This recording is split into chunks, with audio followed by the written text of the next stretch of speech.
السلام عليكم ورحمة الله وبركاته. بسم الله والحمد لله والصلاة والسلام على رسول الله. الدرس الثاني سمريا كبيري اللام الشمسية. هرب قامرت قاوني مسمريا شيزي اللام القمرية ننطوني اللام الشمسية. اللام القمرية يو يفيت اللام يفيت السكون يفيت السكون hanyuma iyi ngiyi yo nta sukuni igira niho bitandukanira kandi allamu alqamariya ifite inyuguti zayo hanyuma na allamu shamsiya nayo ikagira inyuguti zayo. Insha Allah tuzabishyiraho tuzerekana insha Allah. Hanyuma nkuko twabivuze itegeko ni rimwe iyo dusanze iyi hamzatul wasli ya lamu alqamariya cyangwa lamu shamsiya iriho tuyitiza a cyangwa se tuyitiza haraka ya fatha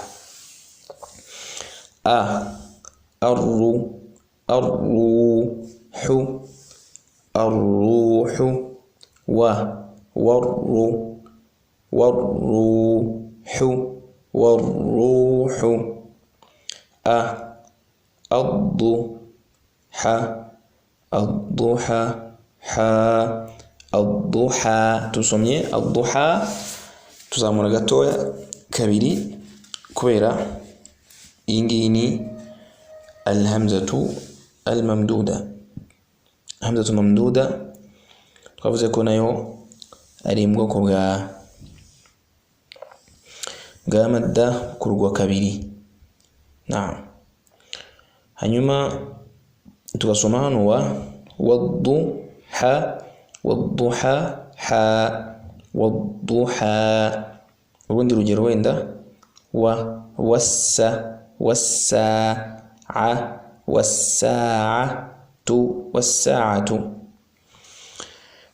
ubwo murabona yuko alif cyangwa se hamzatul wasli yo kuri lam shamsiya iyo iri hagati umuntu atajya yisoma, ariko kuri allamu alqamariya yo turesoma kubera yuko lam ifite sukun bigaragara yuko umuntu agomba kwisoma, ariko kuri lam shamsiya ntabwo tuyisomiriyeho iyo iri hagati. Hanyuma yaba iri ku ntangiriro niyo tuyiha haraka ya fatha nkuko twabivuzeho haruguru. Wabillahi tawfiq. السلام عليكم ورحمة الله وبركاته.